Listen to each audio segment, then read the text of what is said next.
When we all learn how to play music, we go to a teacher, right? And the teacher teaches us how to play scales, and we learn how to play chords. And we keep working on that, and we keep working on that so much that sometimes we get sidetracked and we kind of forget what the real thing is all about.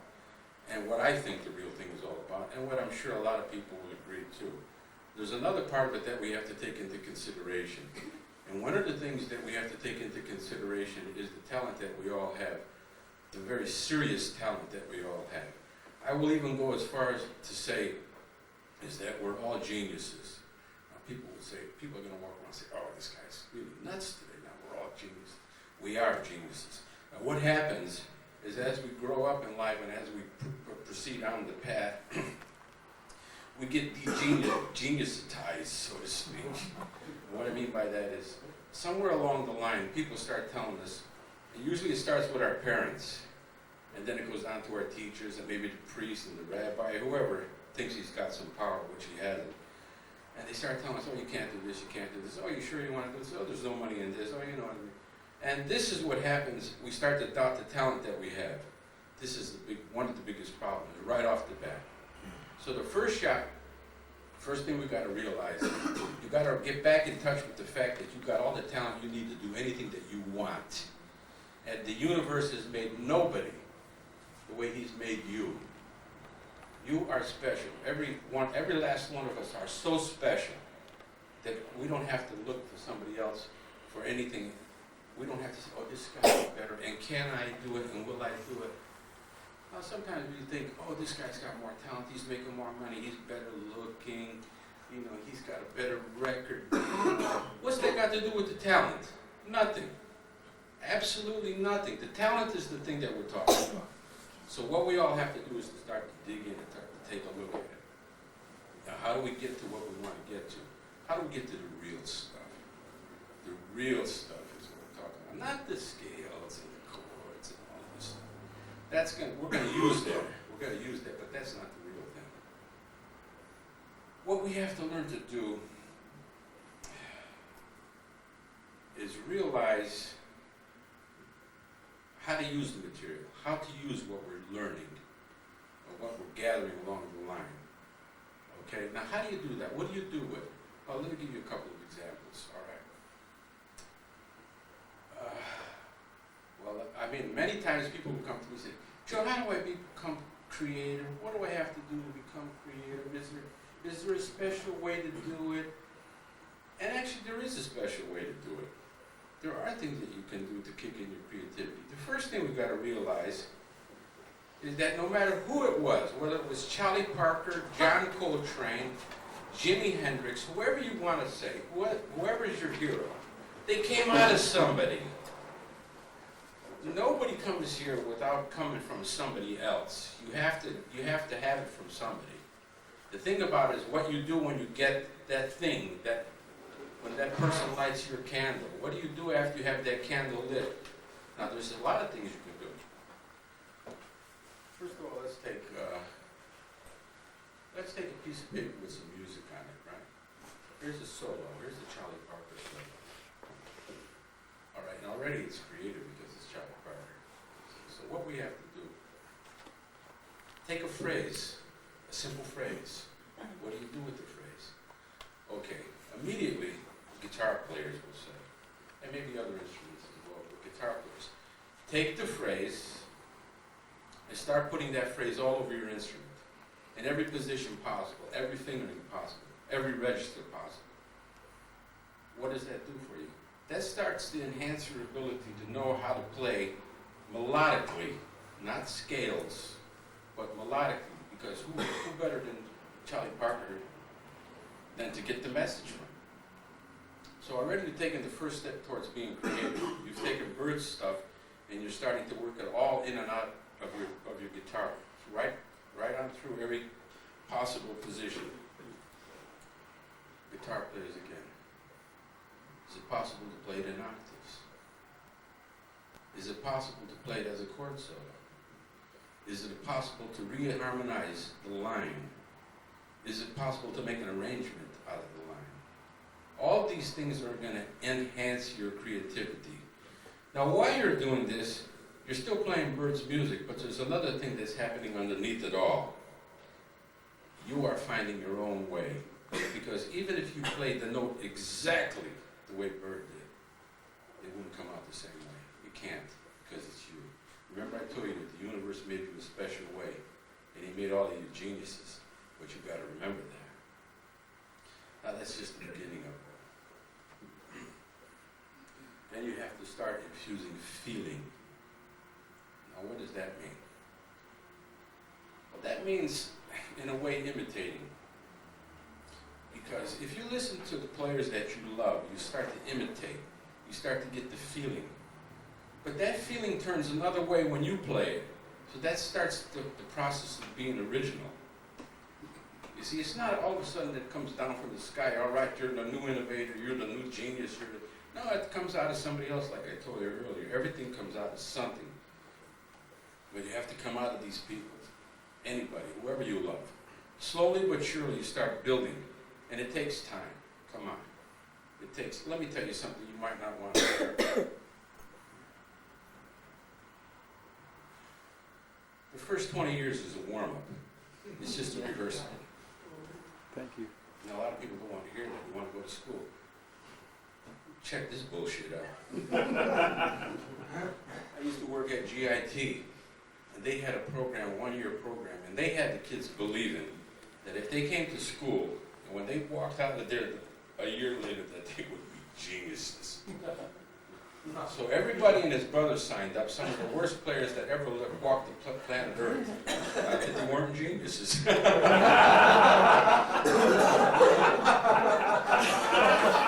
Cover myself on that one.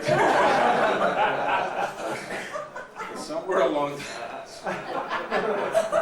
I used to tell Patrick, what are you doing, man? You're making us all crazy here. You're giving us these people, I mean, you know, and you're telling them by the end of the year they're going to be working in the studios and they're going to be right next to Tommy Tedesco and Johnny Pisano, guy, you know, guys who've been playing all their life, I mean, at the highest level. Hey, well, it goes to show you how you can fool the public. You know, they believed it. I started to believe it. You know, it takes time. So like I say, about 20 years is just the warm-up. After the 20, it starts to kick in. And boy, when it starts to kick in, that's when it starts to be good. Then you can start looking back on it all, and you can start to see where you came from, who you copied, the licks you played, how you changed the licks around, how you manipulated this idea and that idea to give you your own personal identity. So it takes a minute. So one of the first things to remind yourself is this. Don't take so seriously the people that are criticizing you. Try to develop a little bit more of a harder skin towards it all, which is not easy because most of us are fragile. So you have to kind of dodge a lot of stuff. Don't take serious what your mother or your father says, your grandmother, or your teachers, or your rabbis, or your priests, what do they know? You got to question. Be a rebel. Question everything. Don't be afraid of it. Don't be afraid of it. If you want to play something different, play it. Don't worry about what somebody else thinks or somebody else's opinion about all of this. You just have to go for it. And after you go for it, and you start dealing with your own identity, you'll find a lot of happiness. Much more than you expected from all of this music. Now, I don't want to rap all day because I'm getting tired of talking already, and it's not even 20 minutes. In the meantime, I'm going to bring some players up here. But before I do that, does anybody want to ask a question? If you need counseling, I do that too. I've been to so many shrinks since I can probably answer all the questions. Don't be bashful. Like I used to tell the kids at GIT, you played a lot of money, you might as well ask a question. You know? Do you have any good stories on Gower Street with Howard and Pat? Probably several you don't want to hear about. Let's see.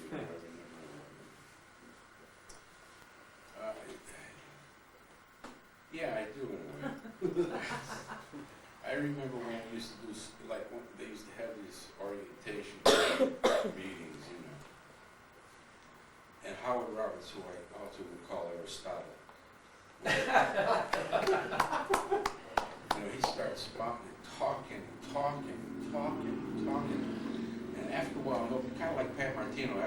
can't understand what he's talking about.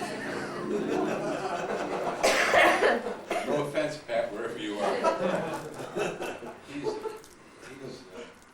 what's the other great philosopher besides Aristotle?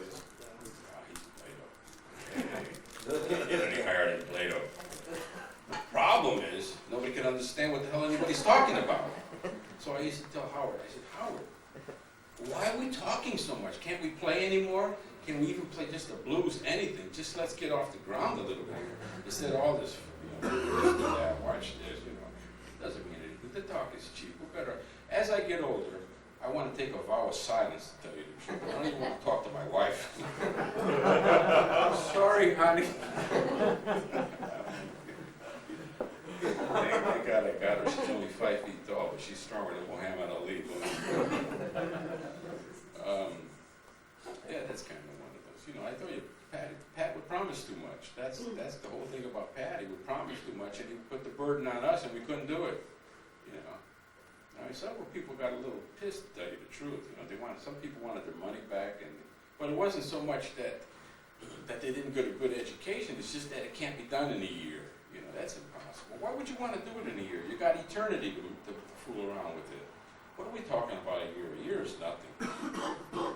Now I want to get a little deeper. I hesitated about going in this area, but I think I'm going to go there anyway. I thought to myself, no, people want here. Now I want to get a little metaphysical for a minute. You have to look at music. First of all, musicians and music is the greatest thing that was ever put on the planet Earth. There's nothing higher than music. And there's nothing higher than a musician. Nothing. Not a doctor, not a priest, not a rabbi. Why? Let me tell you why. Go to a concert and get a rabbi up there or a priest. Can he move the crowd like that? Go to a concert. Go to Keith Jarrett's concert and have him crazy. Man. By the time he gets done playing the solo, everybody's nuts. That's the power of music. Nobody else can do that.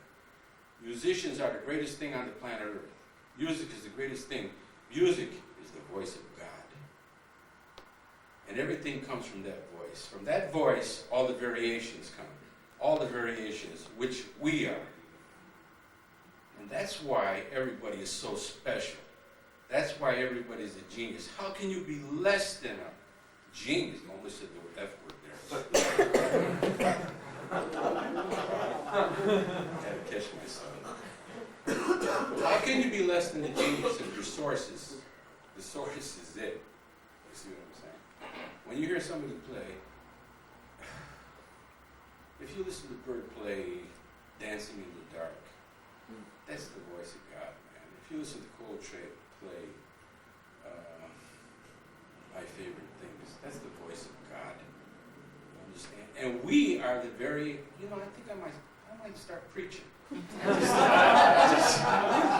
just realized I might have a preaching quality here.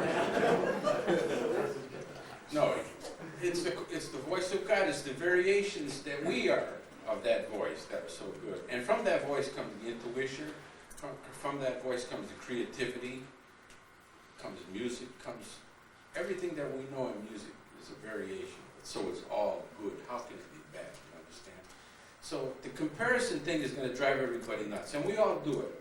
We start early on. Oh, am I good? Am I better? Is he better than me? Oh, will I be that good? Do I have talent? The thing I'm telling you is you have it. You don't even have to ask about it. It's there. All you have to do is keep doing it. Put the blinkers on, and don't look on the side. Just keep working on it as much as you can. Keep playing as much as you can. Keep listening as much as you can. Keep asking questions. Just keep putting everything you can inside, and it's going to be a nice big salad one day, and you're going to start eating it, and it's going to be great. It's going to be the best thing you ever had in your life. But you at least have to start there at that point. Any other questions besides the Howard Roberts?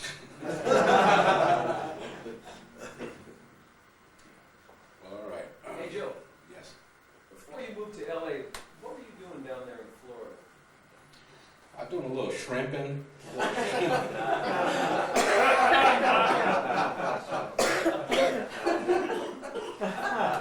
Smoking as much pot as I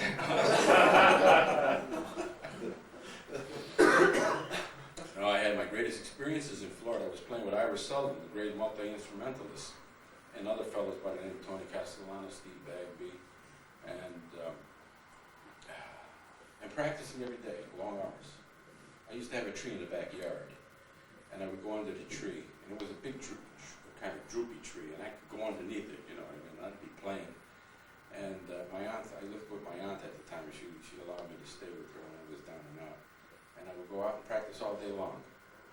And then I'd go to work at night with Ira, and I was listening to what he was playing, and then I would come home, and my schedule in those days was something like this. I would play all night, or I would practice all night and play all night.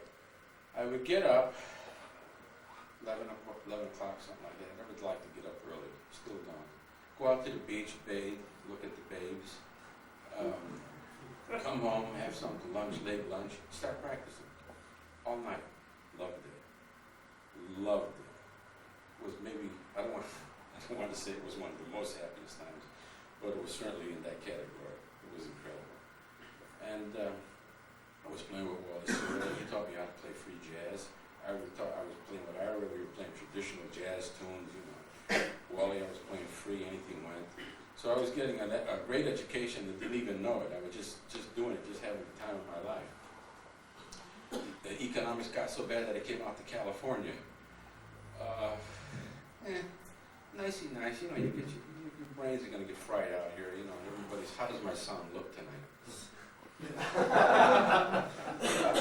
I never cared for California, folks. I never cared for it when I was traveling around with the show business bands. I used to come out here and I would say to myself, I never want to get stuck in this place. Yeah, well, you see, you better watch out what you say. So here it's nice, but it doesn't have the edge. California doesn't have the edge like the East Coast, you know. And that's just totally subjective.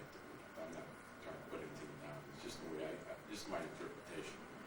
So you, after Florida, well, I was out here teaching. But you see, it was good because teaching taught me so much. Every time you come in contact with somebody, every time you try to explain something, and every time you come, the collective consciousness between people helps to raise things up for you and for them as well. And it helped a lot for me. It put me on another level as a person, actually. You know. So, and I never liked to teach because when people used to ask me when I lived in Florida, Joe, how do you do this? How do you do that? I would say, hey, look, man, I didn't say it like that. I said, my son, why don't you just go get a nice record and just get every note off the and try to play it, try to internalize it, you know. I didn't know how to teach is what happened. So what happened is I got a gig out here to start teaching, and I learned how to teach, actually. For what it is, I mean, my own way of teaching. I don't know how to teach. I don't think anybody knows how to teach. All you have to do is just try to help somebody find their own direction. If they need to know something, you just try to show it to them the best you can. That's teaching. You don't need 44 degrees to do that, you know, although they would tell you that. You know. So, that's kind of what it was. Any last questions before we start playing? I'm getting tired of talking. Sure. Yeah. How much influence did Eddie Harris have on your concept of fun? Quite a bit, actually, and I'll tell you why. But maybe not at the time that I was playing with him, maybe later on. Yeah. You see, I was very fortunate enough that I had got to Chicago when I was about 22 or something like that. Actually, Tina and I were going together, and for some reason, it's not that we broke up, it's just we parted, and I didn't want to stay in town because I was heartbroken because of that, and I knew my career wasn't going to go anyplace. So, by the way, Tina's my wife. And I came out to Chicago, and right away, I mean, God, it was like I stepped into a gold mine. I played one night with Eddie Harris. He asked me to join his group. And the next thing he knows, he said, we're making a record. I said, oh my God. So the first thing I learned from Eddie Harris was discipline. I mean, he had us rehearsing morning, noon, and night, literally early in the morning, after the gigs. So I thought to myself, well, this is, you know, I got to get a little more discipline in my act. That's the first thing. Then he knew so much about music. He was really, really a very smart guy. And he introduced me to Slavinsky's book. Slavinsky's book is one of these books, this book of all the wild scales and patterns. And when I first looked at that book, it was up on his piano, and I opened it up, and I looked, and I shut it. It was just like opening up Pandora's box. I said, oh my God, this book is, I can't, this is beyond me. You know? So about, actually 10, 12 years later, maybe more, I remembered the book and I bought it. And so in that way, he influenced me quite a bit. And there were times when we would be rehearsing that he would say, oh man, try it this way, try this over this, try this slash chord over this chord. All little bits of pieces of information. So he wasn't only Eddie here, Eddie, there was other people in Chicago that helped him. Any other questions? Yes, sir. What do you think you got most from Wes Montgomery? Oh, that's a very good question. Well, one of the things I got from Wes was, beside the music, which was incredible, you know that, you all know that, he was such a nice man. He treated everybody so sweetly. Even the people that were not so nice to him, I thought to myself, and at this time I had a bit of an attitude because, I was working with Eddie Harris and I'm in Chicago, man, and I just made a hit record, Exodus to Jazz, so I was shaking my ass a little bit, you know what I mean? Then I met Wes, and I realized, man, real greatness is none of that. Real greatness is humility and sweetness and kindness to people. And I changed my attitude right then and there. I thought to myself, no, this swaggering around with this attitude, helping people as much as you can, being as nice to people as you can, that's one of the biggest things.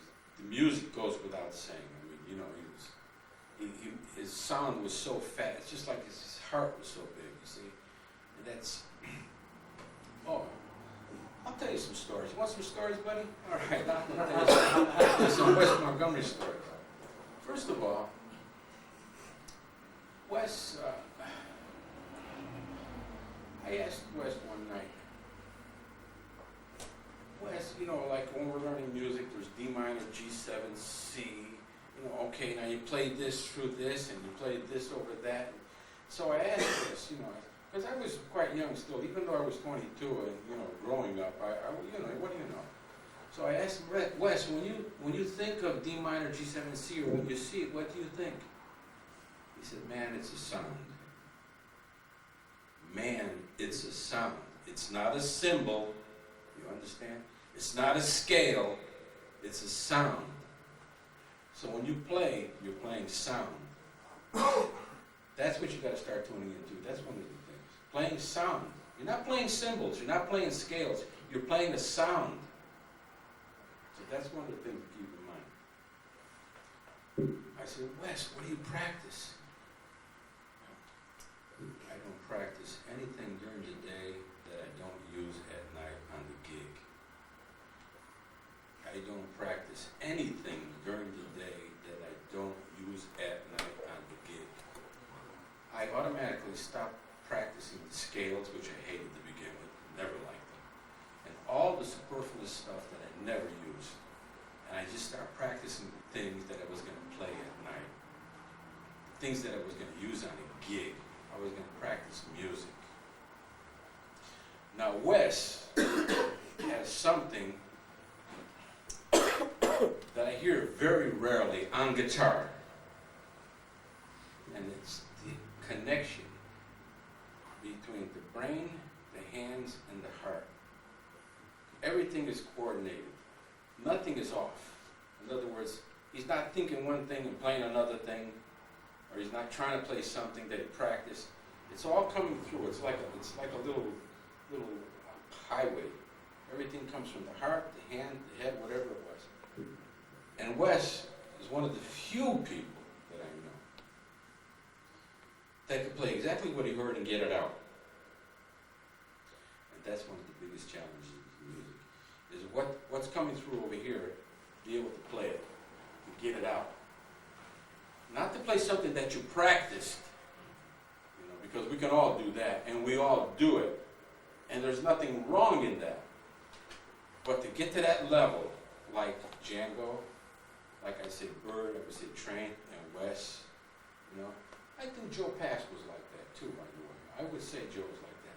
Because when I heard Joe, when I would listen to Joe play, there was no, there wasn't this this dichotomy in his music. It wasn't the head and then the heart and then the fingers. It all seemed to come the same. Wasn't it, Joe? Yeah. I mean, Joe was one of those guys who had it. No, it's. I don't want to say it's a rare gift because I would like to think that we all have it, and I think we all do have it. I think to be aware of it is a big thing. I think once we're aware that that's a possibility, then it begins to happen. But if we think we have to practice everything, then we're in trouble. A lot of people think we have to practice everything. We don't have to practice. You don't have to practice anything. Why don't you have it? What's the matter with you? Now, why don't you have to practice everything? Well, the reason why you don't have to practice everything is because the creative pool is as big as the ocean. What is there to practice? All you have to do is tap into it. All you have to do is start playing, which we're going to demonstrate in a little while here. A few minutes. People think that you have to practice, and then you practice, and then when you practice it all, then you can play it, and that's it. Get all of that out of the way. Erase that now, and start tapping into that creativity that's there at every given moment. It's there when you're sleeping. It doesn't go away. It's like the air. You don't have to go any place for it. You don't have to go to 14 music schools. All you have to do is learn how to tap into it. And how do you learn how to tap into it? Well, that's for the next seminar. No, I want to teach you. How do you tap into it? This is a good one. What you really have to do is probably this. You have enough technique. Everybody thinks they need more technique. Oh, I got more technique. Give me the Joe Diorio book. More technique. What I need? You know. Forget about it. I'm doing my mafia act now. Forget about it. Hey, you don't need it. What's the matter with you? Think you need it? You don't need it at all. Does B.B. King have a lot of technique? Let's go down the line a little bit, all right? B.B., not a technician. Jimi Hendrix, did Jimi Hendrix have a lot of technique? Not really, come on. But what did they do? They tapped in. And they tapped in at the level of the technique they had. You see? So if you got a lot of technique, fine, you use it. You tap into it. If you don't have a lot of technique, well, you tap in at the level you're at. It doesn't say that you have to have all the technique. Some people are waiting their whole life to have a lot of technique. Why? You don't need it. Play one note and make somebody cry. That's the, I would tell my students a lot of times this. If you can't help the old lady across the street, then we better really rethink this whole number. You got to be able to have that feeling. You know, you got to have the presence, that awareness that the lady needs help to take her across the street. And what that amounts to is that if you play a note and you have enough feeling in that note, you can make people cry. So that's it. Now, how much technique does it take to play one note? You know, it takes feeling to play one note. That's what it's all about. So your technique is not the problem. It's you're tuning into the creative force, and the creative force is for everything. You know, like that's why musicians usually can do other things. Because what you're doing is you're taking your creative ability and just placing it onto another medium, whether it's poetry. Like Pat Martino's a very good poet. I don't know whether not anybody knows this. He's a wonderful, wonderful poet.